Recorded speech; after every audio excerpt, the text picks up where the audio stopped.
गौतम बुद्ध के अनुसार हर पुरुष की 4 पत्नियां और हर स्त्री के 4 पति होने चाहिए।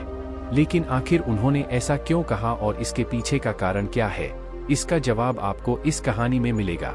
गौतम बुद्ध द्वारा सुनाई कहानी। दोस्तों, आप गौतम बुद्ध को मानते हैं तो वीडियो को लाइक और शेयर करें, साथ ही चैनल को सब्सक्राइब जरूर करें। दोस्तों में तो कोई भगवान की कसम भी नहीं देता हो तो सब्सक्राइब कर दो भाई। एक व्यक्ति की 4 पत्नियां थीं। उस दौर में पुरुषों को एक से अधिक पत्नियां रखने का अधिकार प्राप्त था। व्यक्ति का जीवन अपनी पत्नियों के साथ अच्छा चल रहा था, लेकिन कुछ समय बाद व्यक्ति शारीरिक परेशानियों से घिर गया और काफी बीमार पड़ गया। बीमारी इतनी जटिल थी कि ठीक होने के बजाय दिन ब दिन स्थिति खराब होती जा रही थी। अपनी हालत देख व्यक्ति को यह समझ आ गया था कि उसकी मृत्यु का समय नजदीक है। इसे लेकर वह उदास रहने लगा। एक दिन उसने पहली पत्नी से कहा, प्रिय, मेरी मृत्यु नजदीक है। मैं जल्द ही अपने शरीर का त्याग कर संसार से मुक्त हो जाऊंगा, लेकिन मैं अकेले नहीं जाना चाहता हूँ। मैंने हमेशा तुमसे प्रेम किया और आज भी करता हूँ। क्या तुम मेरे मृत्यु के बाद मेरे साथ चलोगी? यह सुनते ही पत्नी खामोश हो गई और अंत में उसने हिम्मत जुटाते हुए पति से कहा, स्वामी, मैं जानती हूँ कि आप मुझसे बहुत प्रेम करते हैं और मैं भी आपसे उतना ही प्रेम करती हूँ, लेकिन आपकी मृत्यु के साथ हमारे अलग होने का भी समय आ गया। यह कहते हुए पहली पत्नी ने मृत्यु के बाद उसके साथ चलने से इनकार कर दिया।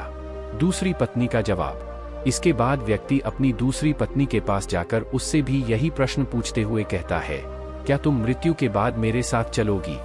जवाब में दूसरी पत्नी कहती है, जब आपकी पहली पत्नी ने ही आपके साथ जाने से इनकार कर दिया तो मैं आपके साथ कैसे जा सकती हूँ? यह कहते हुए वह भी उसके पास से चली जाती है। तीसरी पत्नी का जवाब। व्यक्ति की मौत अब बेहद करीब रहती है और वह मृत्यु के बाद अकेले होने के कारण उदास मन से तीसरी पत्नी को बुलाकर भी यही प्रश्न करता है। तीसरी पत्नी भी मृत्यु के बाद उसके साथ जाने से इनकार कर देती है। चौथी पत्नी का जवाब। मृत्यु को और करीब पाकर अब व्यक्ति की सारी उम्मीदें खत्म हो चुकी होती है और अंत में वह अपनी चौथी पत्नी को बुलाता है और हिम्मत जुटाकर वही प्रश्न पूछता है जो उसने अपनी 3 पत्नियों से पूछे थे। व्यक्ति कहता है, मैं मरने के बाद जहां भी जाऊंगा, क्या तुम भी मेरे साथ वहां चलोगी? तब चौथी पत्नी कहती है, स्वामी, मैं आपके साथ जरूर चलूंगी। आप जहां भी जाएंगे मैं भी आपके साथ चलूंगी और आपका साथ दूंगी, क्योंकि मैं खुद भी आपसे दूर नहीं रह सकती। कहानी की सीख। कहानी को सुनाते हुए गौतम बुद्ध अंत में कहते हैं, हर पुरुष और महिला के पास 4 पत्नियां और 4 पति जरूर होने चाहिए। यह इसलिए क्योंकि उसे भी चौथी बार में हाँ सुनने को मिले।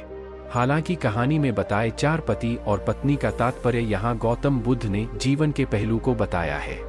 गौतम बुद्ध के अनुसार इस कहानी में पहली पत्नी हमारा शरीर है, जो मृत्यु के बाद हमारे साथ नहीं जा सकती। इसलिए मृत्यु के बाद शरीर को जला दिया जाता है या दफना दिया जाता है।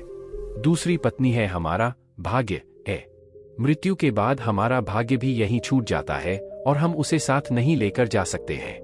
तीसरी पत्नी का संबंध रिश्तों से है। मृत्यु के बाद रिश्ते नाते सभी यहीं छूट जाते हैं और हम चाहकर भी इसे अपने साथ नहीं लेकर जा सकते हैं। कहानी में चौथी पत्नी जो कि साथ जाने के लिए तैयार हो जाती है। इसका संबंध हमारे कर्म से है। कर्म ही एकमात्र ऐसी चीज है जो मृत्यु के बाद हमारे साथ जाती है। कर्म ही वह चीज है जिससे हमारे पाप पुण्य का लेखा जोखा होता है और मृत्यु के बाद हमारी आत्मा को स्वर्ग या नरक की प्राप्ति होती है।